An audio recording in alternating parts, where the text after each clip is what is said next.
तो शेर साहब आपको मुबारक हो, आपने बैटल बहुत लड़ी है, इसमें कोई शक नहीं है। और महसूस हो रहा था कि एक गैर पार्टी है, पार्टी के साथ जाती है, और मैं दिल से ये समझता हूँ कि एक पॉलिटिकल पार्टी उससे उसका साइन छीनना नहीं चाहिए। या तो आप बैन कर देना पार्टी मुकम्मल तौर पे, और अगर वो बैन नहीं है, वो इलेक्शन लड़ रही है, तो फिर उसके पास सिंबल रहना चाहिए। तो आपने जंग लड़ी और एक कामयाबी आपको मिली। अब सुप्रीम कोर्ट ऑफ पाकिस्तान का अगला महाज है, तो उसके लिए तैयारी है आपकी? जी बिल्कुल, तो उसके लिए भी तैयारी है। लेकिन मैं एक बात बता दूं, देखें, इलेक्शन कमीशन ऑफ पाकिस्तान एक मुनसिफ का आप उसका रोल होता है। उसके पास एक पार्टी आई, एक शख्स आया, या दो अशखास या पांच अशखास आ गए, जिसमें अकबर असबाबर फ्रंट फुट पे था, जो कि ऑलरेडी 2011 में ही वो हमारा पार्टी मेंबरशिप से उसको निकाल दिया गया था। और उसने आपको बताया फॉरेन फंडिंग और बहुत सारे मुकदमात पीटीआई के खिलाफ किए हुए थे, और वहाँ भी हमारी यही प्ली थी कि वो हमारे मेंबर नहीं है। तो एक नॉन मेंबर आदमी उठ के कहता है कि नहीं जनाब, इनका इंटर पार्टी इलेक्शंस ख़त्म कर दें, जो कि उनका अख्तियार नहीं था। और दूसरी बात है कि एक ऐसा फैसला जो गलत था on the face of it, वो उन्होंने एक फैसला दे दिया दो पार्टीज के दरमियान। लेकिन वैसे अकबर बाबर साहब के पास हाई कोर्ट का फैसला है कि वो फैसला नहीं है, वो सिर्फ पिटीशन। आपके पास भी हाई कोर्ट का फैसला नहीं है, उनके पास भी नहीं फैसला नहीं है, वो पिटीशन फाइल कर चुके हैं, तो उनके हक में फैसला नहीं आया, तो पिटीशन फाइल कर देने से वो मेंबर नहीं बन जाते, तो इसलिए उनका मामला अलग है। और दूसरी बात एक बात बताऊं, देखें, दो पार्टीज के दरमियान एक मैटर था, डिसाइड कर दिया एक हाई कोर्ट में। हम अच्छा, पहली बात है, हम वहां पेशावर हाई कोर्ट क्यों गए हैं?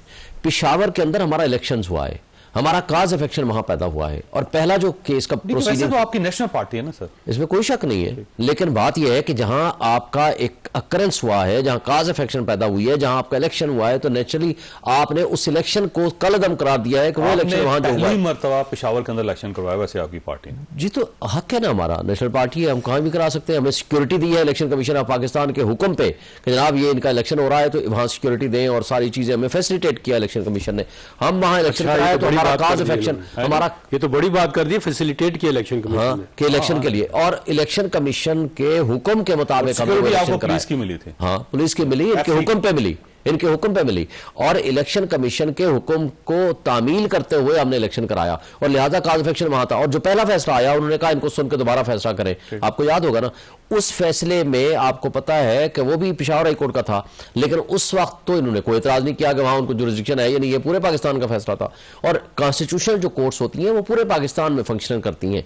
सिंध हाई कोर्ट अगर फैसला कर दे फेडरेशन के मुतालिक, तो वो भी फैसला तस्वर होगा, उसका इतलाक ये नहीं है कि वो सिर्फ उस एरिया में होगा। बाकर नजफी साहब के केस का जो उनके फैसले के खिलाफ जो पिटीशन आई थी इलेक्शन कमीशन की, उसका अगर आप फैसला पढ़ें तो पैराग्राफ 6 के अंदर लिखा हुआ है कि उनकी हदूद नहीं बनती। नहीं, वो और चीज है, तो मैं बताता हूं, वो ये है कि हर सूबे के लिए नोटिफाई किया इलेक्शन कमीशन ऑफ पाकिस्तान ने कि यहां ये हमने रिटर्निंग ऑफिसर्स बना दिए, तो उन आरओज का जो फैसला था हर सूबे का अलग अलग था। लेकिन पार्टी के लिए अलग फैसला हो सकता है। अब अगर पंजाब में आपके खिलाफ फैसला हो जाता तो फिर कौन करेगा फैसला? क्यों करेंगे? एक इशू फैसला हो चुका है, तो अब और दोबारा फैसला क्या करें? देखिए, कोई पार्टी भी जा सकती है जी। कौन सी पार्टी जाएगी? हाई कोर्ट के खिलाफ हाई कोर्ट में जाएगी, बलोचिस्तान में चली जाएगी, नहीं वो पीटीआई के खिलाफ चली जाती है। हाई कोर्ट के नहीं, पीटीआई के खिलाफ वही कहते हैं जी बल्ला मेरा है, मतलब पीटीआई के खिलाफ पंजाब चले जाते हो, कहते हैं जी बल्ला तो है ही मेरा, और हाई कोर्ट कहते हैं ये ठीक है। नहीं, पीटीआई के खिलाफ, पीटीआई कॉन्स्टिट्यूशनल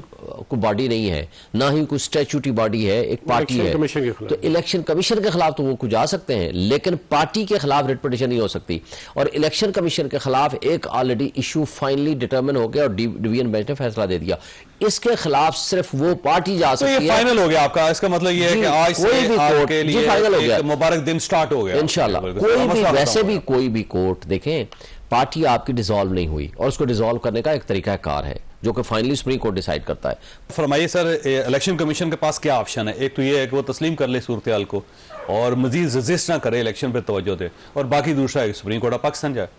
डेफिनेटली आपकी बात ठीक है, इसमें तो यही ऑप्शन है कि अगर इलेक्शन कमीशन चाहता है कि वो एक इम्पॉर्टेंट फरीक है, तो वो सुप्रीम कोर्ट में ऑब्वियसली जा सकता है। तो अब ये सारा मामला सुप्रीम कोर्ट पे डिपेंड करता है कि बल्ला इनके पास रहेगा या दोबारा वापस हो जाएगा। ये फौरन बेंच पर आना पड़ेगा क्योंकि दिन ज़्यादा, डेफिनेटली, बिकॉज ये इलेक्शन का वैसे ही मैटर बहुत शार्ट है। 8 फरवरी को इलेक्शन होने हैं, फिर उन्होंने अपनी प्रिंटिंग होती है, कंपेन चलानी होती है, तो अगर वो चाहते हैं तो लाजमी तौर पर जल्दी फैसला आना चाहिए, क्योंकि इसमें डिले होने से फिर ज़्यादा नुकसान होता है। देना या नहीं देना अब फैसला सुप्रीम कोर्ट करेगी। अब ये बाकर नजफी साहब का फैसला जो तो उसके ऊपर सुप्रीम कोर्ट ऑफ पाकिस्तान का जो वर्डिक्ट था बड़ा क्लियर था कि जो सूबाई हाई कोर्ट्स हैं वो कैसे पूरे वफाक का फैसला कर सकते हैं। वो देखें ना, अब उन्होंने एक जो नोटिफिकेशन थे उन्होंने कहा आप तमाम पाकिस्तान के अंदर आपने प्रिजाइडिंग ऑफिसर को सेटिस्फाई कर दिया है, तो उसमें उन्होंने कहा था कि आप पूरे पाकिस्तान में एक्सरसाइज, लेकिन ये भी तो पूरे पाकिस्तान का ये पूरे पाकिस्तान, लेकिन ये नॉर्मली ये है कि जो हाई कोर्ट्स होती है वो कॉन्करेंट जुरिस्डिक्शन होती है।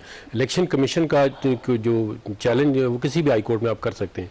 अब ये सुप्रीम कोर्ट इस केस में भी हो सकता है वो देखे कि क्या एक इस तरह, तो फिर जिस हाई कोर्ट में आप जाएंगे फिर दूसरी में नहीं हो सकता। अगर सुप्रीम कोर्ट कल को ये फैसला कर देती है कि इनको भले का निशान आप KPK तक महदूद कर दें, तो फिर इनको फिर हर हाई कोर्ट में जाके केस करना पड़ेगा। फिर उस तरह में मजीद कॉम्प्लिकेशन है जी, वो फिर इस तरह हाई कोर्ट की जुरिस्डिक्शन को आप कर्टेल भी कर सकते हैं। तो अब ये बड़ा इंपॉर्टेंट मैटर है सुप्रीम कोर्ट में अंदर कि अगर वो कहती है कि नहीं जी इलेक्शन कमीशन, क्योंकि फेडरेशन पूरे पाकिस्तान को दायर करते हैं ना। लेकिन सर हर हाई कोर्ट की हदूद नहीं होती है सर। नहीं, ऑर्डिनरी मैटर में तो होती है, लेकिन जो हमारे यहाँ ये जो प्रिंसिपल चल रहा है कि अगर फेडरेशन का कोई ऑफिस किसी जगह पे डोमिनेंट है, मतलब कराची में है, तो वो कराची जो है सिंध हाई कोर्ट है वो भी एक्शन ले सकती है अगर वो, क्योंकि पूरे पाकिस्तान के अंदर है ना। तो अगर आप इस तरह करेंगे तो फिर आप हाई कोर्ट की किस्म की बाकी मामला में भी ये प्रेसिडेंट बन जाता है।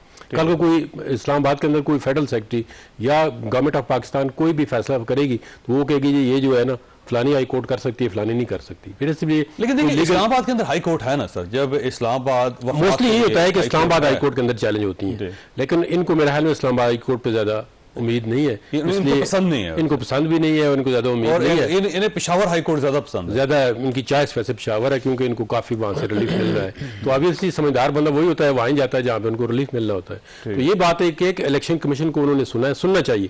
पहले जब वो ऑर्डर उनका रिव्यू हुआ था तो उन्होंने कहा था इलेक्शन कमीशन को प्रॉपर आपने सुना नहीं है। अब इस मामले में आर्गूमेंट हो गया, लेकिन इसमें बाकी जो बंदे हैं वो ये प्ली ले रहे हैं कि हमें नहीं सुना गया।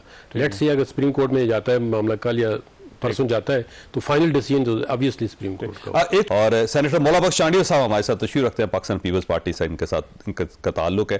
चांडिया साहब ये फरमाइए सर, ये जो बल्ला बल्ला हो रही है इसका को पाकिस्तान को फायदा भी हो रहा है या नुकसान भी हो रहा है, और ये एक इतनी बड़ी पार्टी है उसको उसके इंतखाबी निशान से इस तरह महरूम कर देना, ये वाकई आप समझते कोई इंसाफ है? आपने बात दुरुस्त की है। ऐसी कोई भी इलेक्शन नहीं है जिसमें बल्ले बल्ले नहीं की गई हो। किसी एक को मुंतखब कर लेते हैं और फिर उसकी बल्ले बल्ले करवाते हैं। इस बार बल्ले की जगह बल्ला कर रहे हैं, रिजल्ट तो है उन्हीं की वैसे ही होगी मेरा ख्याल है। क्या पहले तो देखना है कि कोर्ट के फैसले के मुताबिक इंतखाबात में बल्ले बल्ले होती है या नहीं होती है। अगर होती है तो नताइज और होंगे, अगर बल्ला बल्ला नहीं होगा तो नताइज। आप इस फैसले पे चांडिया साहब खुश हैं, उदास हैं? ये जो पेशावर हाई कोर्ट का फैसला है इस पे आपकी राय क्या? मैं उदास नहीं हूं, मैं सिर्फ ये कहता हूं कि जिस भी चीज से ये सबूत मिले कि इंतखाबात गैर जानिबदार और मुनसिफाना होंगे, मैं उसके साथ हूं, मैं उसकी हिमायत करता हूं। चांडिया साहब फरमाइए सर, ये इलेक्शन से पहले इस किस्म की जो फिजा है ये क्या इलेक्शन के ऊपर इफेक्ट नहीं करेगी कि इतनी बड़ी पार्टी है वो कभी एक अदालत में फिर दूसरी अदालत में, फिर केसेस चल रहे हैं खान साहब के, फिर उनकी अहलिया पे, फिर इनके जो मेजर लीडर्स हैं वो सारे डिस्क्वालीफाई हो गए, वो इलेक्शन की दौड़ से बाहर निकल गए, तो इसका क्या फायदा होगा फिर ऐसे इलेक्शंस का? मैं हामी नहीं हूं कि ये डिस्क्वालीफाइड हो जाए सब, लेकिन ये कोई नई बात नहीं है, ये हमारे साथ हो चुका है। जब ज़ियाउल-हक के बाद पहली इलेक्शन हमारी हुई तो किसी एक भी उम्मीदवार को हमारे को खड़े होने नहीं दिया था। उन्होंने केस बनाकर सिंध असेंबली हाउस में बैठे और तमाम लोगों को नाअहल करते गए और बिलाखिर उन्होंने भुट्टो साहब को ही शहीद कर दिया। तो हमारे साथ तो इन्होंने कोई इंसाफ नहीं किया, न कोई अच्छा तजुर्बा हमें है, लेकिन हम इस पर खुश नहीं होते हैं कि ये मामला किसी और के साथ भी हो।